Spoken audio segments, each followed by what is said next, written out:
یہ اس کو کچھ ہوا ہے.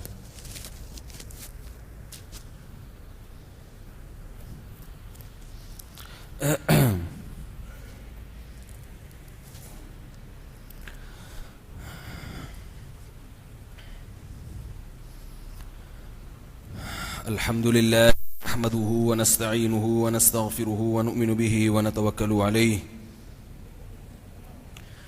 ونعوذ بالله من شرور أنفسنا ومن سيئات أعمالنا من يهده الله فلا مضل له ومن يضلل فلا هادي له ونشهد أن لا إله إلا الله وحده لا شريك له ونشهد أن محمدا عبده ورسوله صلى الله تعالى عليه وعلى آله وأصحابه وبارك وسلم تسليما كثيرا كثيرا. أما بعد فأعوذ بالله من الشيطان الرجيم. بسم الله الرحمن الرحيم. الرحمن علم القرآن خلق الإنسان علمه البيان. پہلے تو ایک اعلان سن لیں کہ اگلی اتوار کو اور ہفتے کو بیان نہیں ہوگا کیونکہ میرا سفر ہے.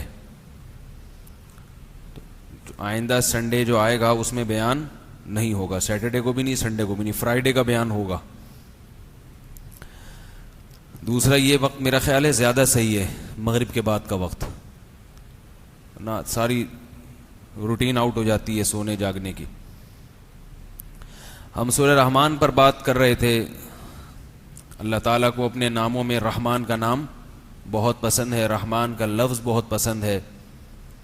اس پر کافی تفصیلی بیان ہو چکا. اب آگے چلتے ہیں.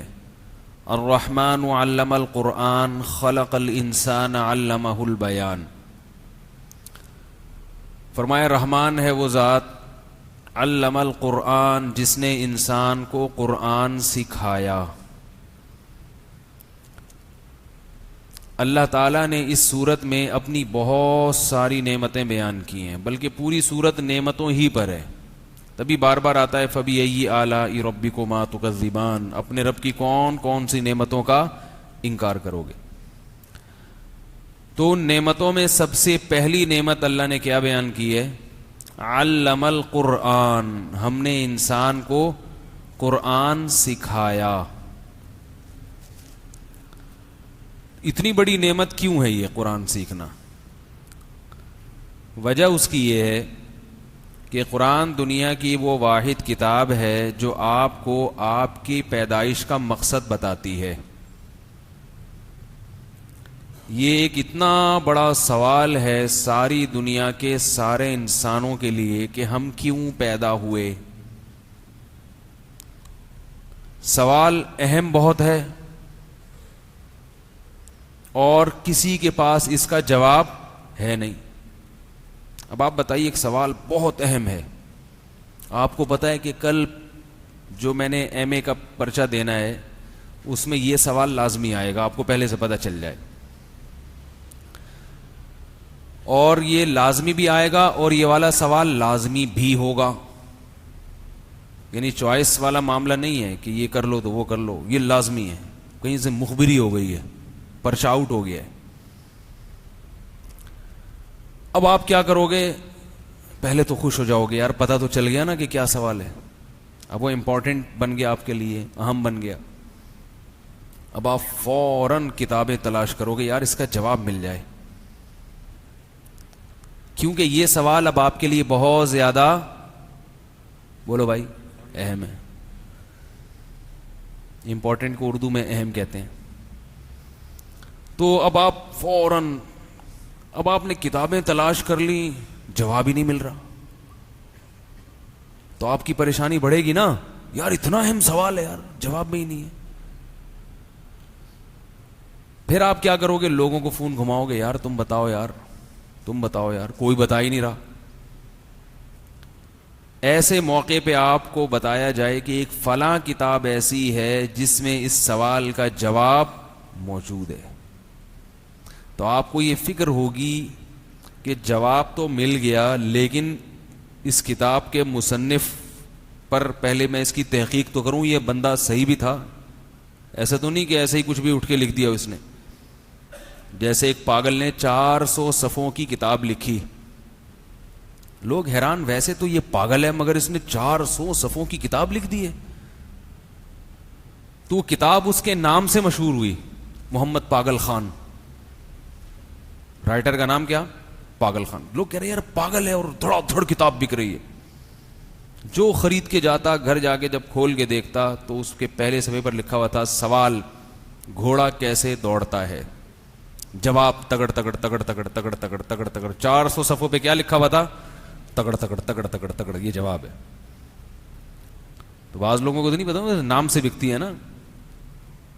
تو آپ نے مصنف کے بارے میں تحقیق کر لی کہ یہ مصنف صحیح آدمی ہے بھی یا نہیں ہے.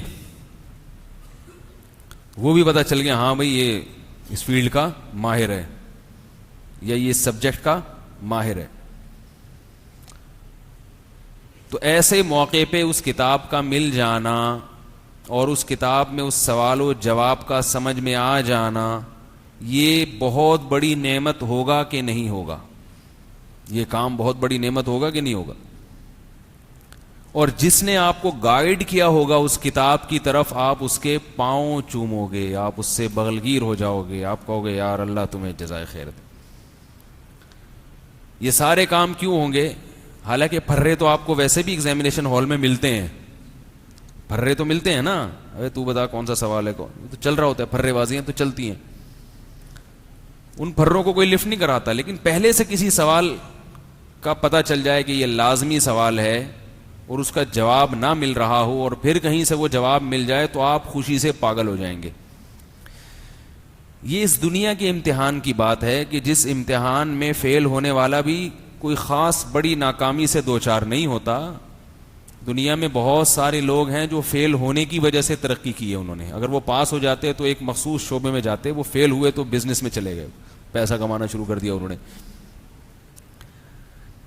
تو اب ایک سوال ہے کہ اللہ نے ہمیں کیوں پیدا کیا یا ہم کیوں بنے؟ یہ ایک سوال ہے. اور انسان کے لیے دنیا میں سب سے اہم ترین سوال یہی ہے. اس کے علاوہ کوئی بھی دنیا میں ایسا سوال نہیں ہے جس کا آپ کو جواب معلوم، یعنی جواب معلوم ہونا ضروری ہو. سب سے اہم سوال ہے. اس لیے کہ جب آپ کے پاس کوئی چیز آتی ہے، کوئی بھی پروڈکٹ کوئی آپ کو گفٹ دے کے چلا جائے، ایک ڈبے میں موبائل رکھا ہوا ہے، موبائل ڈبہ آپ نے کھولا، اس میں آپ گاؤں کے تھے، دیہاتی تھے، آپ کو نہیں پتا یہ ڈبے میں کیا ہے یہ، لیکن آپ کو یہ پتا ہے یار جس نے یہ گفٹ دیا ہے وہ بہت بڑی توپ ہے وہ، اور وہ چھوٹی موٹی چیزیں گفٹ نہیں کرتا. تو جب آپ ڈبہ کھول کے دیکھو گے، آپ موبائل میں وہ اس کی LED میں پہلے اپنی شکل دیکھ رہے ہو، یار یہ تو شیشہ ہے، آئینہ ہے. پھر آپ کہو گے یار یہ آئینہ تھوڑی کوئی مجھے گفٹ دے سکتا ہے.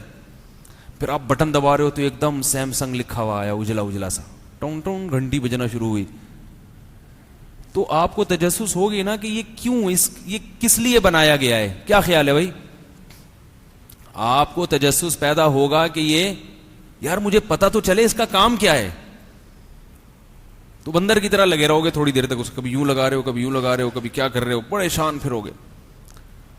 جب تک اس سوال کا جواب نہ ملے آپ کو چین نہیں آئے گا، کیونکہ ڈبہ بڑا خوبصورت، دینے والا بڑا خوبصورت، اور اندر کی چیز بڑی خوبصورت، تو یار کچھ تو ہے، چین نہیں آئے گا. عجیب بات ہے کہ ایک چیز آپ کے پاس ہے، اگر آپ کو اس کا نہ پتا ہو کہ یہ کیوں بنایا گیا تو آپ کو چین نہیں آتا، اور اپنا پتہ نہیں ہے کہ مجھے کیوں بنایا گیا تو چین آ جاتا ہے. تو یہ پرلے درجے کی بیوقوفی اور پرلے درجے کی حماقت ہے یا نہیں ہے؟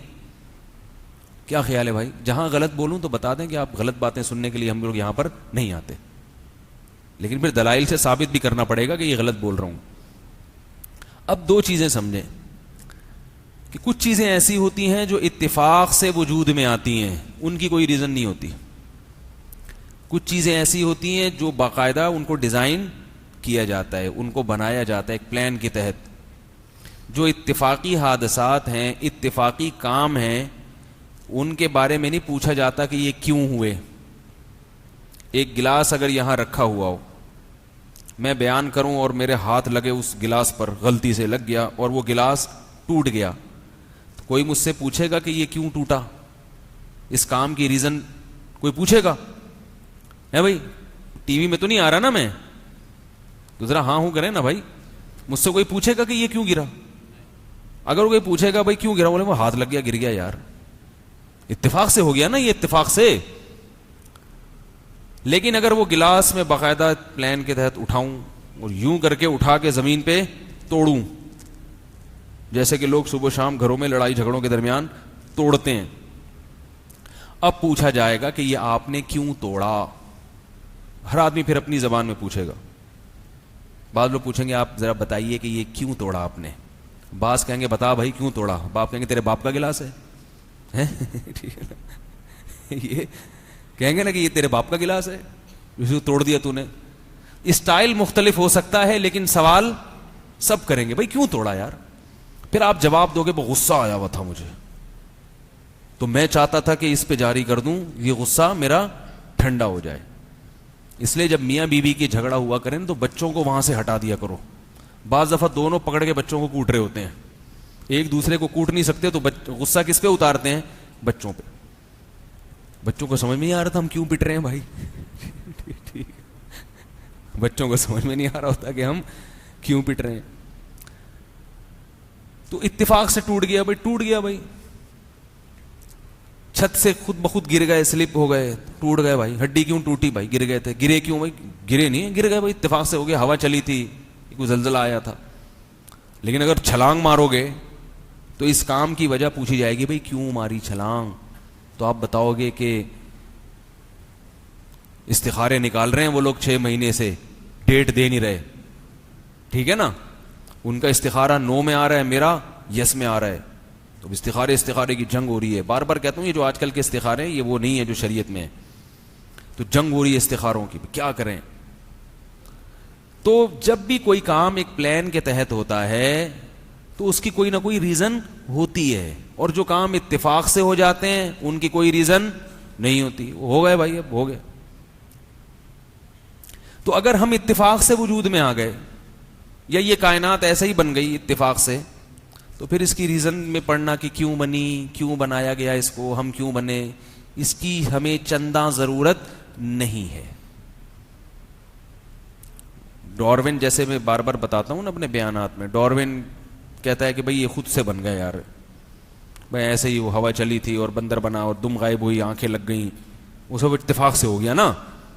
تو بھائی اگر ڈاروین کی بات سے آپ لوگ اتفاق کرتے ہیں، ایگری کرتے ہیں، تو پھر ہمیں یہ جاننے کی چنداں ضرورت نہیں ہے کہ ہم کیوں بنے. اس فضول بحث میں ٹائم ویسٹ کرنے سے کوئی فائدہ نہیں ہے. اتنا فائدہ کھانے پینے میں لگا لو، کھاؤ پیو موج مستی کرو، چھوڑو کیوں بنائے، کیا ہوا، کیسے ہوا تھا، ضرورت ہی نہیں ہے. اور اگر ڈاروین کا نظریہ غلط ہے، اور یقیناً غلط ہے کیونکہ اتفاق سے اتنا خوبصورت انسان وجود میں نہیں آ سکتا، روبوٹ نہیں بن سکتا اتفاق سے، تو انسان روبوٹ سے اعلیٰ اور ارفع ہے یا نہیں ہے؟ پوری کوشش کر لی روبوٹ کو پورا انسان جیسا بنانے کی کوشش کی، ابھی بھی نہیں بنا. اس کے جوڑ انسان جیسے نہیں ہوتے، پھر اس میں حیات تو ہے ہی نہیں. اب اگر کوئی ڈاروین جیسا سائنسدان اٹھ کے کہے کہ یہ روبوٹ اتفاق سے وجود میں آیا ہے، روبوٹ اتفاق سے وجود میں آیا، اور اس کی لاجک یہ بیان کرے کہ ایک دفعہ کا ذکر ہے کہ ایک لاوا پھٹا تھا، اس میں سے اسٹیل نکلا تھا یا آئرن نکلا، اس لاوے میں زمین کے اندر دھاتے ہیں نا وہ نکل آئیں، پھر وہ کروڑوں سال اس طرح لاوے پھٹتے رہے، تو ایک دفعہ اتفاق ایسا ہوا کہ وہ لاوا جب پھٹا ہے تو اس کے جو ہے نا کچھ اسکرو بن گئے، ٹھیک ہے، یا اس میں کچھ پلیٹیں بن گئیں. پھر ایک دفعہ کا ذکر ہے کہ ایسا ہوا تو وہ پلیٹیں آپس میں جڑ گئیں، پھر ایک دفعہ کا ذکر ایسا ہوا تو وہ ایسے ہی ہوتے ہوتے کیا بن گیا؟ روبوٹ بن گیا. بالکل ڈاروین یہ کہتے ہیں ایسے ہوا پھر یوں ہوا پھر بندر بنا پھر انسان بنا. تو ارے بھائی جب آپ روبوٹ کے بارے میں یہ بات نہیں مان سکتے تو انسان تو روبوٹ سے کئی گنا اوپر کی چیز ہے. ہمارے تو دماغ میں جو تارے ہیں نا، تارے ہیں جو اللہ نے پورا گچھا تاروں کا بنا کے فکس کیا ہوا ہے کھوپڑی کے اندر، ان تاروں کو اگر آپ سیدھا کریں تو چاند کا چکر کاٹ کے یہ زمین پہ واپس آ جائیں گی.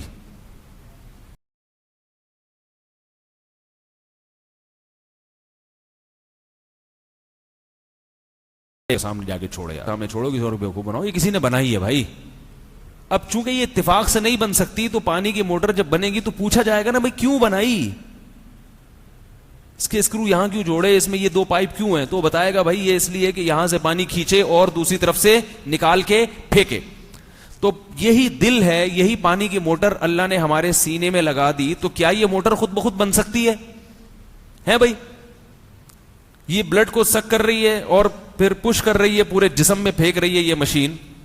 اور 4 مہینے میں بچے کا دل جب دھڑکنا شروع کرتا ہے تو یہ مشین ایسا چلنا شروع ہوتی ہے کہ 70 سال 80 سال 90 سال 1 سیکنڈ کے لیے بھی نہیں رکتی ہے یہ.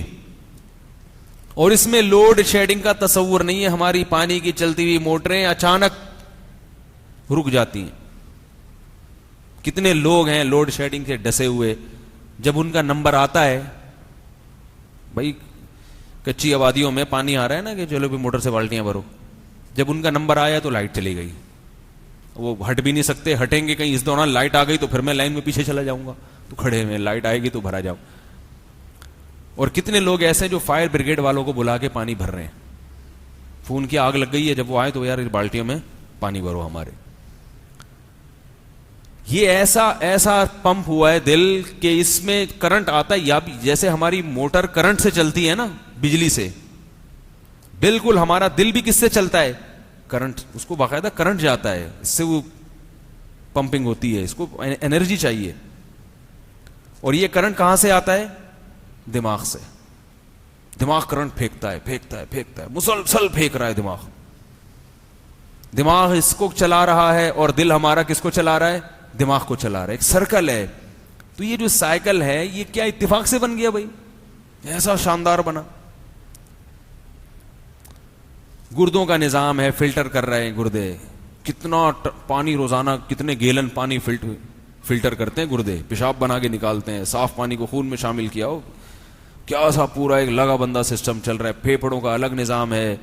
اور پھر یہ سارے پرزے بننے کے بعد ڈینٹنگ پینٹنگ کا جو کام ہے یہ بھی، یعنی سارے اپنی جگہ فٹ بھی ہو رہے ہیں. کوئی دنیا میں ایسی مشین ہے جو خود بخود اس کے پرزے اپنی جگہ فٹ ہو جائیں؟ ہے بھائی؟ تو یہ ویڈیو کیمرے یہاں آ کے فٹ ہو گئے، پلکیں ادھر آ کے فٹ ہو گئی. اتفاق سے اگر انسان بنتا تو دانت یہاں ہوتے، کبھی گھٹنے میں نکلے ہوئے ہوتے. وہ الگ بات ہے، اللہ اپنی قدرت دکھانے کے لیے ہزاروں میں کسی ایک کو معذور پیدا کر دیتے ہیں. لیکن سسٹم غلط نہیں ہے، سسٹم صحیح ہے. ناک ادھر لگی ہوئی ہے، سارا سسٹم چل رہا ہے. پھر پیدا ہوتے ہی ماں کی چھاتیوں میں اتفاق سے دودھ پیدا ہو رہا ہے کیا؟ ماں کی چھاتیوں کو کیسے پتا چل گیا کہ اب بچہ پیدا ہو رہا ہے اور اب اس کو کیا چاہیے؟ دودھ چاہیے. وہی ماں بچے کی ولادت سے پہلے روٹی کھاتی تھی، گندم کھاتی تھی، اسی گندم سے صرف بلڈ بنتا تھا، خون بنتا تھا. ادھر بچہ پیدا ہوا، اب اس روٹی سے کیا بننا شروع ہو گیا؟ دودھ. یہ اتفاق سے ہو رہا ہے؟ بولو بھائی، عقل مانتی ہے؟ پھر بچے کو دنیا کی ہر چیز سکھائی جاتی ہے تو وہ سیکھتا ہے، لیکن اس میں ٹائم لگتا ہے، بھی اس میں شعور نہیں ہے. اللہ اگر یہ سسٹم کر دیتے کہ پیدا ہوگا تو اسے دودھ پینا سکھاؤ، تو سکھانے میں اگر 1 ہفتے کی ٹریننگ بھی اس کو ورکشاپ کروانی پڑتی تو 1 ہفتے تک بھوکا رہ کے مر جاتا. اللہ نے کہا باقی چیزیں سکھاتے رہنا، جو ضروری چیز ہے وہ ماں کے پیٹ سے سکھا کے بھیج رہا ہوں میں.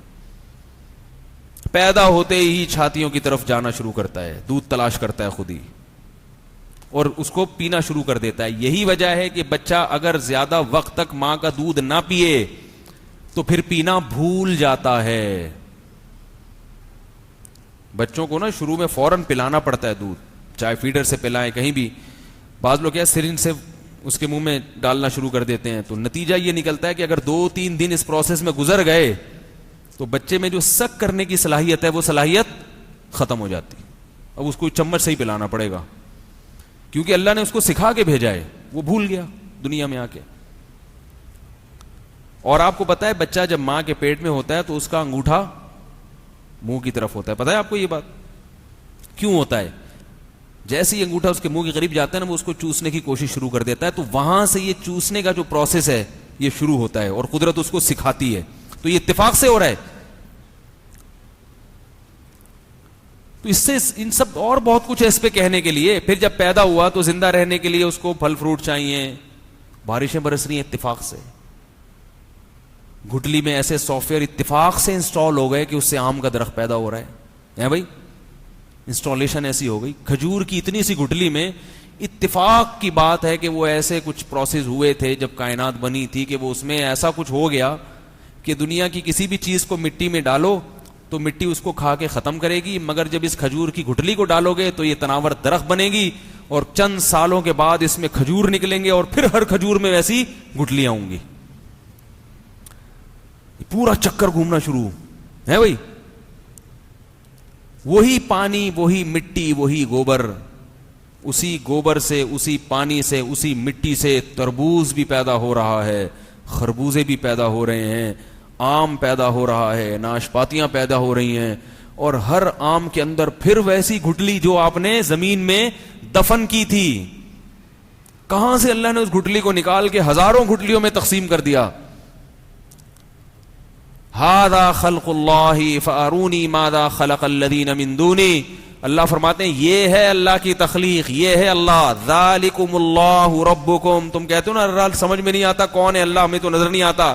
اللہ اپنی بنائی ہوئی چیزیں بتا کے بیان کر کے بتاتے ہیں یہ ہے, یہ ہے اللہ. ذالک عربی میں کہتے ہیں جب کسی شے کی طرف اشارہ کیا جاتا ہے, یعنی اتنا قریب ہے, اتنا قریب ہے, اور تم کہہ رہے ہو سمجھ میں ہی نہیں آتا. تم کہہ رہے ہو یار ہے ہی نہیں, یہ تو خود سے بنی ہے, یہ تو خود سے ہو رہا ہے, کیسے ہو سکتا ہے. ذالکم اللہ, فرمایا یہ سامنے. اللہ ویسے تو عرش پر ہے, مگر اس کو اگر سمجھنا چاہو تو وہ کہاں ہے, بالکل سامنے. ہر چیز میں اس کا جلوہ نظر آتا ہے, ہر چیز میں. ایک شاعر کا ایک شعر ہے, گلستان میں جا کے ہر ایک گل کو دیکھا, نہ تیری سی رنگت نہ تیری سی خوشبو. گلستان باغ کو کہتے ہیں, گارڈن کو. گل کسے کہتے ہیں, بولے بھائی, پھول کو, فلاور.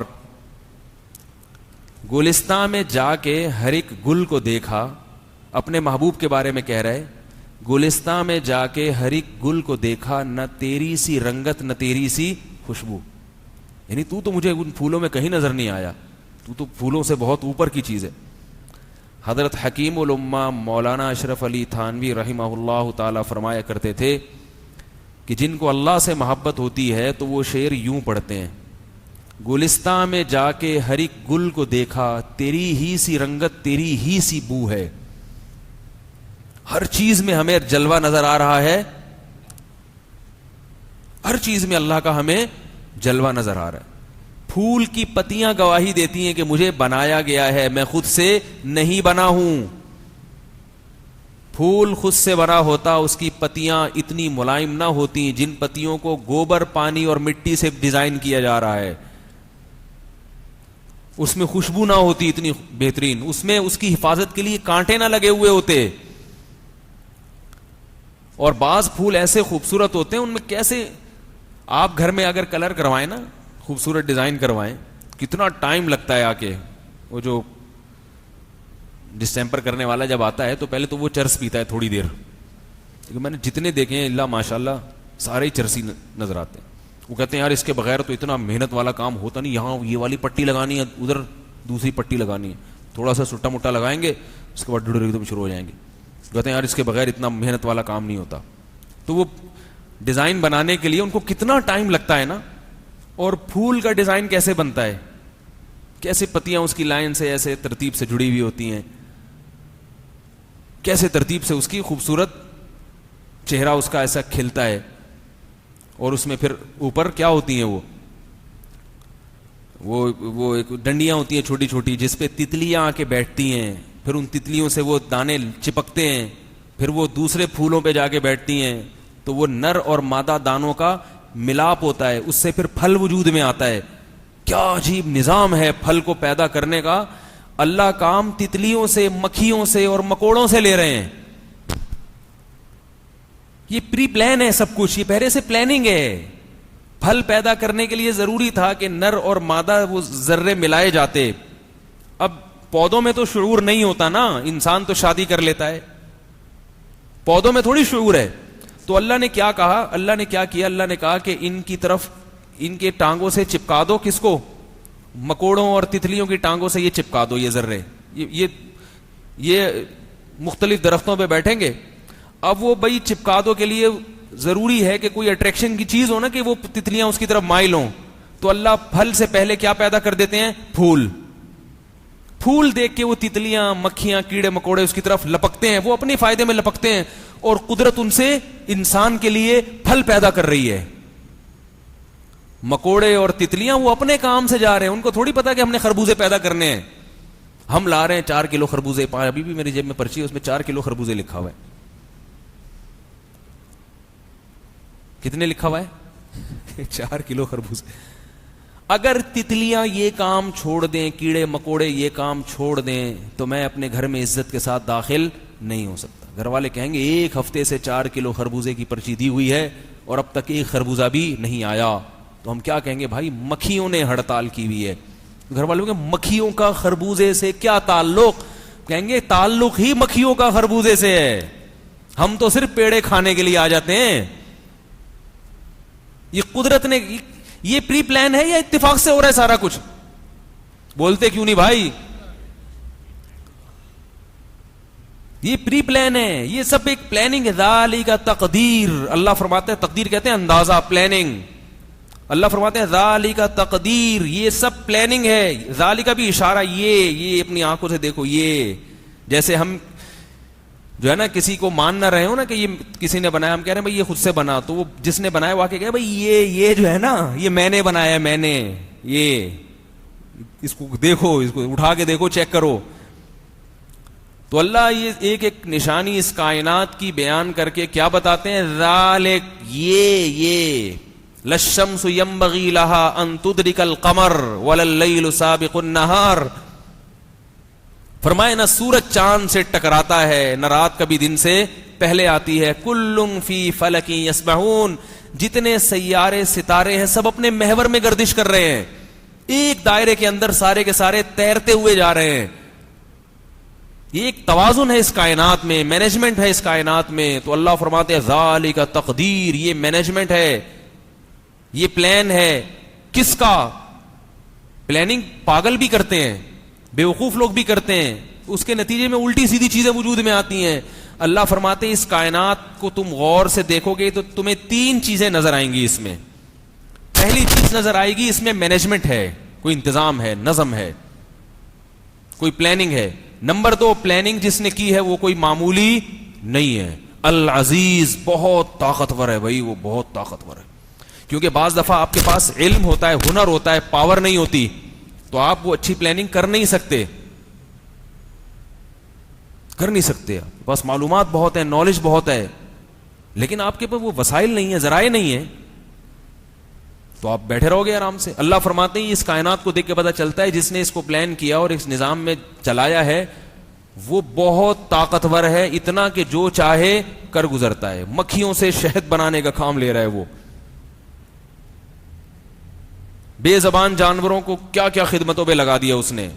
بڑی سے بڑی چیز کو دیکھو، چھوٹی سے چھوٹی ذرے کو توڑو گے تو وہ وہی سسٹم نظر آئے گا جو نظام شمسی میں آپ کو نظر آ رہا ہے. سورج مرکز ہے، سیارے گھوم رہے ہیں. آپ ایٹم کو توڑتے چلے جائیں، پروٹون مرکز ہے اور الیکٹران اس کے گرد گردش کر رہا ہے. پورا سیٹ اپ اس پہ چلا دیا گردش کے نظام پہ. عجیب. جتنی تحقیق سائنسدان خلاؤں پہ کر رہے ہیں اتنی ہی ذرے پر بھی کر رہے ہیں. یعنی ایک ذرے کو ابھی تک صحیح طرح سے پڑھا نہیں گیا یہ ہے کیا. ابھی کل کوئی بتا رہا تھا الیکٹران کی بھی پارٹ، یعنی پروٹون جو ہے نا، جو نیوکلیس ہے، نیوکلیس جو مرکز ہے، اس کے بھی سنا ہے کہ 2-3 حصے کر دیے کہ یار وہ بھی کچھ چند چیزوں سے مل کے بنا ہوا ہے. تو اللہ فرماتے ہیں یہ نظام ہے کس کا؟ مینجمنٹ ہے یہ بہت طاقتور کی. اور العلیم، ایسا کہ جس کو آتا بھی بہت کچھ ہے، صرف طاقت کافی نہیں ہے. بولو پہلوان لڑ سکتا تھا، پلاننگ کر سکتا تھا. وہ اس کو کوئی سافٹ ویئر دے دیا جاتا ہے، یار کچھ یہ ذرا ایسا سافٹ ویئر بناؤ کہ میرے آٹے دال کا خرچہ جو ہے نا پورا مینیج ہو جائے کسی طرح. کوئی کہے گا مجھے کیا پتا بھائی، میرے سے تو لیپ ٹاپ توڑوانے کا کام لے لے. طاقت بہت ہے، کسی کا لیپ ٹاپ توڑنا ہے، کسی کا سافٹ ویئر برباد کر رہا ہے تو یہ ماروں گا پنچ اس کے لیپ ٹاپ پہ، جتنے سافٹ ویئر ہیں سارے غائب ہو جائیں گے. علم بھی کامل ہونا چاہیے، پتا ہو اور طاقت بھی ہو, یہ ہوتا ہے صاحب کمال. تو اللہ فرماتے ہیں کہ اس کائنات میں تمہیں مینجمنٹ بھی نظر آئے گی, نظم بھی نظر آئے گا, اور یہ بھی کائنات بتائے گی کہ بنانے والا بڑا طاقتور ہے, العزیز, ہر چیز پر غالب. چلتی ہے تو اس کی چلتی ہے, اس کائنات میں اس کی چلتی ہے. اور علیم بھی ہے, علم بھی کامل ہے. کیسا عجیب علم ہے کہ دیکھو مرغی بیٹھتی ہے انڈوں پہ, 21 دن کے اندر وہ زردی اور سفیدی سے کیسے چوزا پھدک کے باہر نکل آتا ہے, کہاں اس کے پیپڑے, کہاں کلیجی, کہاں جگر. اور وہ چوزا جیسے ہی نکلتا ہے اس کو اپنے دشمن کا پتا ہے کہ بلی کون ہے, میری آبائی دشمن, اور وہ دانا چگنا شروع کر دیتا ہے. سب پتا ہے اس کو بھائی, کہ انڈے کے اندر کون سکھا رہا تھا اس کو, انڈے کے اندر کس نے سکھایا اس کو.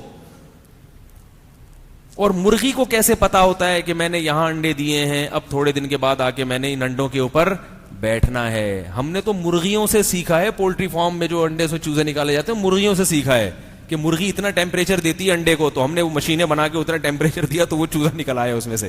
مرغی کو کس نے بتایا تھا؟ میرا خیال ہے آپ لوگوں نے بتایا تھا مرغی کو. تو ایک ایک چیز, کوئی ایک بات نہیں ہے, ہر چیز میں آپ کو. پرندے اڑتے کیسے ہیں, جہاز جب اڑانے کے لیے بنایا, اس کے پروں کو ڈیزائن کیا تو اس میں کتنے ہزاروں سال لگے انسان کو یہاں تک پہنچنے میں, کہ بھئی ایسے پر ہوں, اتنی سپیڈ سے ہو تو پھر ہوا میں اڑے گا, ہزاروں سال.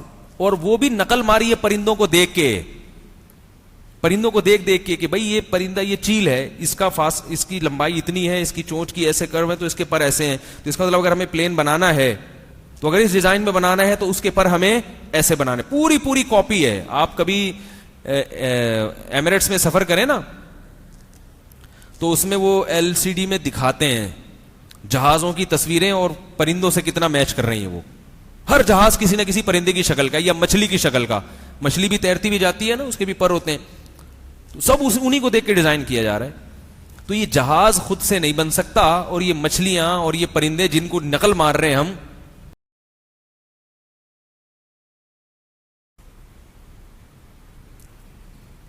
اس میں باقاعدہ کیا ہوتا تھا, نہیں پڑھنے کے لیے باقاعدہ ایڈمیشن لیا جاتا, کیونکہ ہمارے گھر کے قریب وہی اسکول تھا. دور جو اسکول تھے, میرے والد صاحب کہتے تھے بھائی میں دور نہیں بھیج سکتا بچے کو, مجبوری میں یہیں داخل. سال کی فیس 40 روپے تھی. مجھے لگ رہا ہے اگلے ہفتے آپ لوگ بیان سننا چھوڑ دو, بولے یار ہمیں تو پتا, آج پتا چلا یہ کیا ہے. ہم تو سمجھتے کوئی PhD کیا ہوا ہوگا انہوں نے, ہمیں تو پتا ہی نہیں تھا. میں آج جو کچھ بول رہا ہوں نا آپ کے سامنے بیٹھ کر, صرف اس لیے کہ میں نے اچھے اسکول میں نہیں پڑھا. اگر میں اچھے اسکول میں پڑھتا تو اس نظام کے تحت میرا ذہن جکڑ جاتا. جو ایک ہوتی ہے نا کہ یعنی ایک کسی چیز کو کریٹ کرنے کی صلاحیت, تخلیقی صلاحیتیں, وہ ساری کیا ہو جاتی ہیں, تباہ ہو جاتی ہیں. اب فلاں پیریڈ شروع ہو رہا ہے, فلاں ٹیچر آ رہا ہے, فلاں پیریڈ شروع ہو رہا ہے, فلاں یہ یاد کرنا ہے, یہ سنانا ہے, امتحان پاس کرنا ہے, میرے نمبر ہو رہے 60% نمبر آ گئے, اب میں کیا بنوں گا, اب میں ڈاکٹر بنوں گا. میں اسی میں ڈاکٹر بن کے بھی کوئی محقق نہیں بنتا, وہ اسی ٹریک پہ چلتا. تبھی ہمارے ہاں محقق پیدا نہیں ہو رہے, محقق سارے ان کے ہاں پیدا ہوتے ہیں, اور ان کے ہاں وہ محقق پیدا ہوتے ہیں جو اس اسکول سسٹم کے تحت نہیں چلتے. جتنے بڑے بڑے علماء میں نے دیکھے ہیں وہ دیکھیں جو مدارس کے سلیبس کے تحت نہیں چلتے. مدارس میں بھی جو سلیبس کا سسٹم آیا ہے نا, یہ ہمارے اکابر کا نہیں تھا.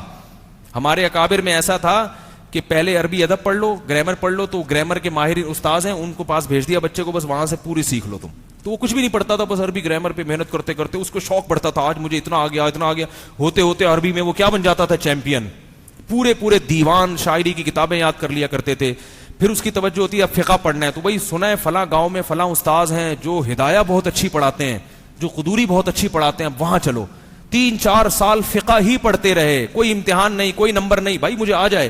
تو وہ دیکھتے تھے یار میری صلاحیت بڑھ رہی ہے, مجھے مسائل آ رہے ہیں. یہ شیخ الحدیث مولانا زکریا رحمۃ اللہ علیہ, مولانا اشرف علی تھانوی رحمۃ اللہ علیہ, مولانا رشید گنگوئی رحمۃ اللہ علیہ, جتنے بڑے بڑے علامے پیدا ہوئے نا اسی طرح پیدا ہوئے. لیکن اب مدارس کا کیا سسٹم ہو گیا ہے, پہلا گھنٹہ قدوری کا گھنٹہ. اب آپ نے جب قدوری پڑھی تو اب بچے کے ذہن میں کچھ چیزیں پیدا ہوتی ہیں کہ میں کیا, تو اگلا گھنٹہ شروع ہو گیا, اب وہ عربی گرامر کا گھنٹہ آ گیا, اب وہ ادب کا گھنٹہ آ گیا. تو کسی چیز میں بھی اس میں جو ہے نا وہ تخلیقی صلاحیت پیدا نہیں ہوتی. پھر اس کو یہ کہ یار میں نے بس نمبر حاصل کرنے ہیں, یہ اگرچہ امپورٹنٹ ہے مگر امتحان میں پچھلے سال چونکہ نہیں آیا تھا, 5 سالہ پیپر وفاق المدارس کا دیکھ لیا تو یہ سوال 3 دفعہ آ چکا ہے, اب چونکہ نہیں آئے گا لہذا میں نے کیا کرنا ہے, اس سوال کی طرف توجہ نہیں دینی. یہ وہ اسکولنگ سسٹم ہے جو گورا لے کر آیا ہے اور اس سے ہماری صلاحیتوں کو برباد کر دیا اس نے. میں مدرسے میں جب پڑھتا تھا نا, شروع کے 5-6 سالوں میں وہی سسٹم تھا جو ہمارے اکابر کا تھا. 2-3 سال تک امتحان نہیں ہوتے تھے تو مجھ میں پڑھنے کا شوق بہت زیادہ تھا. جو طلبہ نہیں پڑھتے تھے میں حیران ہوتا تھا یار یہ کیوں. جب یہ نمبر والا سسٹم آیا نا تو اس شوق میں کمی ہو گئی, اس میں کمی ہو گئی. تو جو آپ کے اندر تخلیقی صلاحیتیں پیدا ہوتی ہیں نا, آپ کا اپنا دماغ استعمال ہوتا ہے, آپ خود کچھ نظریات لاتے ہیں لوگوں کے سامنے, وہ بچہ, ہر بچہ یہ صلاحیت لے کے پیدا ہوتا ہے. بات کہاں سے کہاں جا رہی ہے. تو اس لیے میرے بھائی زیادہ ٹینشن نہیں لیا کرو, بچے پیدا ہو رہے ہیں کوئی بات نہیں, خوشی کرو, خوشی مناؤ. اللہ پیسے دے گا اسکول میں بھی داخل کر دیں گے, نہیں دے گا تو کوئی بات نہیں.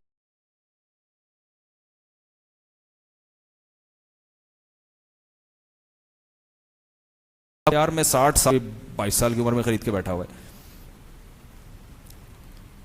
تو بہت دماغ دیا اللہ نے انسان کو. تو اس لیے زیادہ بچوں کے بارے میں پریشان ہونے کی چندہ ضرورت نہیں. اور بہت نہیں ہوا تو کچھ نہیں ہو تو رکشا چلا لے گا نا.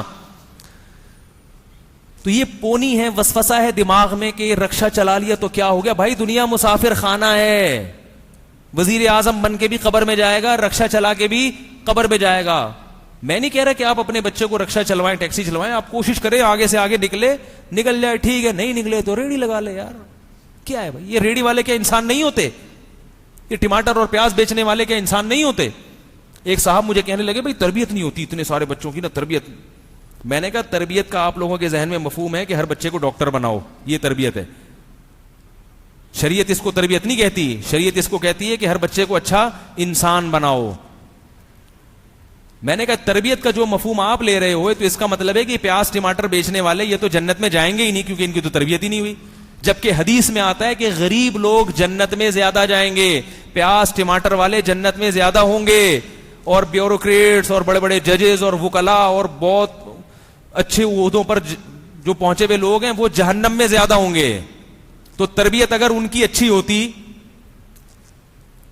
بڑے بڑے لوگوں کی تربیت اچھی ہوتی تو ان کو جنت میں زیادہ ہونا چاہیے تھا نا, پیاز ٹماٹر والوں کو نہیں کم ہونا چاہیے تھا. لیکن حدیث میں کیا آتا ہے, یہ لوگ زیادہ ہوں گے. تو آپ کوشش کریں بچوں کو اچھا, جب باقی ٹینشن لینے کا نہیں ہے. رکشا چلا لیا کوئی بات نہیں, چلانے دو یار, چلتا ہے. بچہ ویسے بھی جب بالغ ہو جاتا ہے نا, اپنے پاؤں پہ کھڑا ہو گیا, اپنی شادی ہو گئی, تو پھر وہ لوگ بھول جاتے ہیں. رکشا چلا رہے, باپ کو آ کے کہتے ہیں تمہارا بیٹا رکشا چلاتا ہے, اپنے خرچے پہ چلا رہا ہے. یہ چیزیں پھر بعد میں, تو پہلے سے ٹینشن, اللہ پہ اعتماد اور توکل نہیں ہے, پریشان رہتے ہیں. اس لیے خوشی منایا کرو بچے جب پیدا ہو رہے ہیں. اور ماؤں کو بھی چاہیے خوشی منائیں کہ عورت کے جتنا کام بچے آتے ہیں نا, یاد رکھو اللہ نے عورت کو کسی پہ حکومت کا حق نہیں دیا ہے. عورت شوہر پہ حکومت نہیں کر سکتی, عورت صرف اور صرف حاکم ہوتی ہے اپنی اولاد پر. میں نے بتایا تھا نا حضرت عیسیٰ پیدا ہوئے پیغمبر, کتنا بڑا مقام, ساری قوم حضرت عیسیٰ کے تابع, مگر حضرت عیسیٰ کو اللہ نے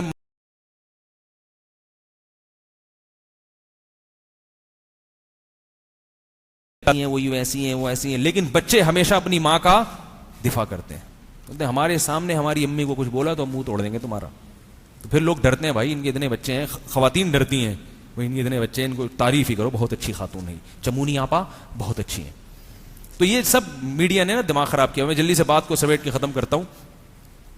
تو میں یہ کر رہا تھا کہ یہ ساری چیزیں جو ہو رہی ہیں نا, ہم اگر اتفاق سے ایلفی سے جڑ گئے ہوتے, سمت بانڈ کہیں پڑا ہوا تھا, ٹانگیں وانگیں آگے جڑ گئی, بن گئے ہم, تو پھر ہم لائف کو انجوائے کرتے, مزے اڑاتے, ساری ٹینشنیں.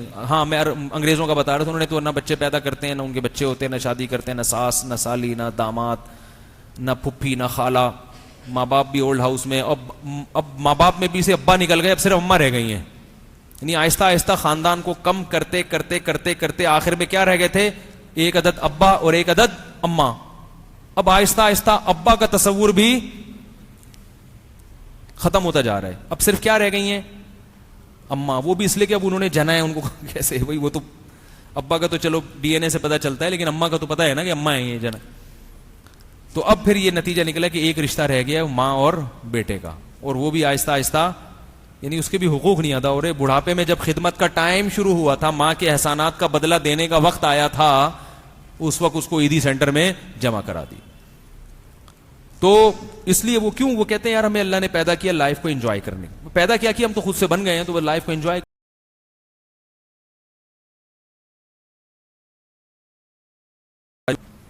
کیوں یہ سوال اس لیے بھی ضروری ہے کہ جو چیز جس کام کے لیے بنی ہوتی ہے اگر وہ اس کام میں استعمال نہیں ہوگی تو ضائع ہونا شروع ہو جاتی ہے, ڈسٹرب ہونا شروع ہو جاتی ہے, سکون برباد ہونا شروع ہو جائے گا. گوروں نے عیاشی کی حد درجے کی کوشش کر لی مگر ان کی زندگیوں میں سکون نہیں ہے, کیونکہ جس کام کے لیے بنے گئے تھے. دیکھو فٹ بال کو بنایا گیا ہے کک مارنے کے لیے, کیا خیال ہے, اور گلاس کو بنایا گیا ہے پانی پینے کے لیے. اگر آپ گلاس پہ کک مارنا شروع کر دیں اور فٹ بال کو کاٹ کے اس میں پانی پینا شروع کر دیں تو فٹ بال کا ہو گیا بیڑا غرق اور گلاس کا ہو گیا بیڑا غرق. تو کر دو نا, بیڑا تو غرق کریں کم از کم, منہ سے بول دیں گلاس کا ہو گیا بیڑا غرق. پیٹرول بنا ہے ٹینکی میں ڈالنے کے لیے اور پانی بنا ہے پینے کے لیے. آپ نے کہا پیٹرول کا چونکہ مجھے مقصد ہی پتہ نہیں کیا تو میں اپنی مرضی سے آپ پینا شروع کر دیا, تو پیٹرول بھی برباد ہوگا اور آپ بھی برباد ہوگا. اور پانی بائک میں ڈال دیا تو پانی کا بھی ایسی کہ وہ بنا پینے کے قابل رہا نہ کسی اور, وہ بائک کا بھی, بائک اور گاڑی کی بھی ایسی کی تیسی ہو گئی. تو اللہ نے آپ کو جس پرپز کے لیے بنایا تھا, جس مقصد کے لیے بنایا تھا, آپ اس میں اگر نہیں چل رہے تو آپ کی نیچر کے خلاف ہے, یہ فطرت کے خلاف ہے, اور نیچر کے خلاف کبھی بھی چلو گے تو تباہ و برباد ہو جاؤ گے. شیر کو اگر آپ چڑیا گھر میں بھی بند کرتے ہو تو نیچرل ماحول دیتے ہو آپ اس کو. آپ نے کیا کیا, شیر کو لے کر آئے اور اے سی روم دے دیا اور صوفے لگا دیے اور ٹیبل اور چمچ کہ بھائی تم کتنے عرصے سے چیر پھاڑ کر کے کھا رہے ہو, خام خواہ کی ٹینشن ہے یار, یہ چھری ہے, یہ چاپڑ ہے, جب بھی بکری کا شکار کرو تو یہاں سے یوں چاپڑ سے یوں کرو, پھر اسے پیس بناؤ, پھر چانپے روسٹ کرو اور ایئر کنڈیشن میں بیٹھ کے کھا جاؤ. شیر مر جائے گا تھوڑے دنوں میں. وہ کہے گا مجھے جو اللہ نے دھاڑ دیا ہاں کر کے, یہ اس لیے کہ شیر شکار پہ جھپٹوں میں. آپ کیک, پیسٹریوں والا کیک کھلا رہے ہیں شیر کو, یار یہ نرم ہوتا ہے, ہڈی توڑنے میں ٹینشن ہوتی ہے بھائی. بادام کھلا رہے ہیں اس کو, اس میں بھی تو وہی پروٹین ہے. تو کہے کیا کر رہے ہو میرے ساتھ. چڑیا گھر میں بھی رکھتے ہیں نا, اس کو نیچرل ماحول دیتے ہیں. تو ہم جس مقصد کے لیے پیدا ہوئے اگر ہم اس میں نہیں لگیں گے تو میرے بھائی خودکشیاں ہوں گی, ڈپریشن کے مریض بنیں گے. کوئی وجہ نہیں سمجھ میں آئے گی میں پریشان کیوں ہوں, پھر بھی کہیں گے میں پتہ نہیں میں ہوں پریشان. لوگ کہتے ہیں ہم پریشان ہیں لیکن پتہ نہیں کیوں پریشان ہیں, سمجھ میں نہیں آ رہا. تو اللہ نے فرمایا کہ میں نے انسان پر احسان کیا کہ اس کو قرآن سکھا دیا, کیونکہ قرآن اس کے ان ضروری سوالات کا انتہائی کافی اور انتہائی شافی جواب دیتا ہے. آئی بات سمجھ میں؟ تو بتا دیا اللہ نے کہ وہ سوال کیا ہے, وما خلقت الجن والانس الا لیعبدون, صرف اپنی عبادت یعنی اپنی غلامی کے لیے کہ میری مان کے چلیں, مجھے خوش کر کے دنیا سے آئیں. تو ہمارا اصل ویژن کیا ہے, وہ بس یہ دیکھیں کہ یار اللہ کیسے خوش ہوتا ہے. باقی سارے کام ہم نے بھی وہی کرنے ہیں جو گورے کرتے ہیں, وہ بھی کھاتے ہیں ہم بھی کھاتے ہیں, وہ بھی واش روم جاتے ہیں ہم بھی جاتے ہیں, سارے کام کرنے. لیکن وہ کیا رہ گئے, ہماری ضرورت, وہ ہمارا مقصد نہیں ہے. ضرورتوں کو مقصد پہ قربان کیا جاتا ہے, مقصد کو ضرورت پہ قربان نہیں کیا جاتا. کیا خیال ہے بھائی؟ ہم زندہ رہنے کی کوشش کریں گے, بلکہ ان سے زیادہ کریں گے, کیونکہ ہمارے یہاں تو اپنے آپ کو ہلاک کرنا کبیرہ گناہ ہے. لیکن اگر مقصد میں خلل آ رہا ہے تو پھر ہم مرنے کی کوشش شروع کر دیں گے. جیسے صحابہ میدان جنگ میں آ کے کہتے تھے یا رسول اللہ اگر میں ابھی لڑوں اور شہید ہو جاؤں تو کہاں جاؤں گا؟ نبی نے فرمایا جنت میں. تو کھجور ان پر کھانا بھاری پڑ گیا, انہوں نے کہا پھینکو بھائی, جاؤ لڑو شہید ہو. تو انہوں نے دیکھا بھائی جو مقصد تھا وہ جب موت میں نظر آ رہا ہے تو اب زندہ رہنا یہ بھی ابس ہے.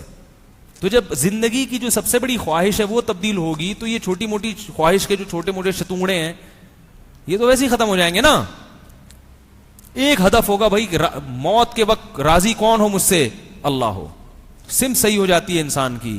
ان لوگوں کے پاس یہ چیزیں نہیں ہیں. میں بتا رہا تھا نا کسی کو, کل ورکشاپ تھی اس میں ایک چیز بتائی کہ بھائی گورے اگر ہدف بناتے ہیں نا کیٹو کی پہاڑی پہ ہم نے چڑھنا ہے, ایک ہدف ہے, ایک ویژن ہے, تو ویژن پورا ہونے کے بعد پریشان ہوتے ہیں اب کیا کریں ہم.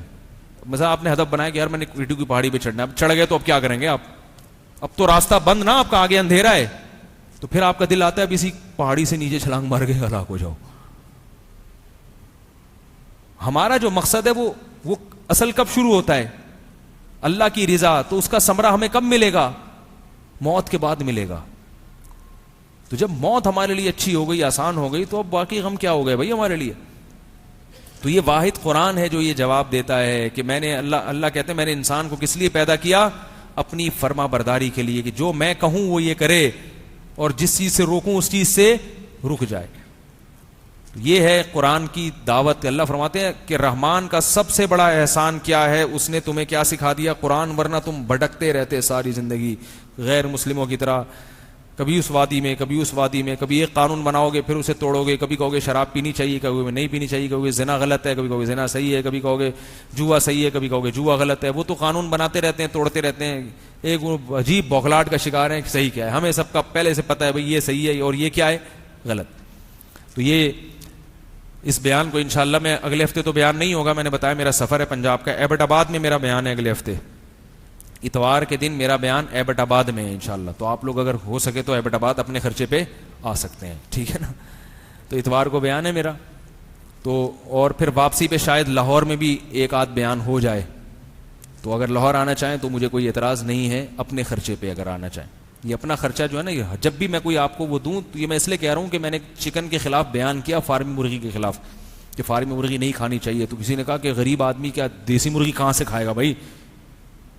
تو مطلب ان کا یہ تھا کہ میں پیسے بھی دو، پھر جب دیسی مرغی کے مشورے دے رہے ہو تو پیسے بھی دو.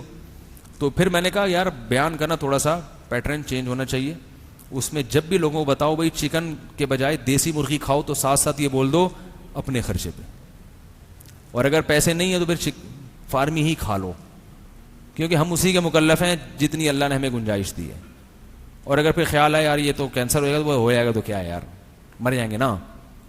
جب اللہ نے پیسے دیے ہی نہیں ہے تو میں کیوں دیسی کا سوچوں، میں کیوں دیسی انڈے کا سوچوں.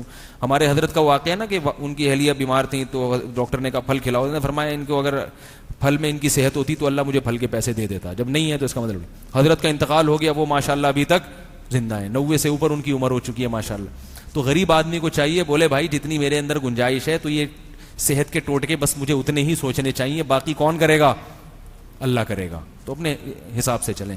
اللہ تعالیٰ سمجھنے کی عمل کی توفیق عطا فرمائے. اذان ہو جائے تو میں ان سوالات کا جواب دیتا ہوں. ارے یہ تو بہت لمبے سوالات ہیں، یا آپ ایسا کریں یار اگلے ہفتے دے دیں.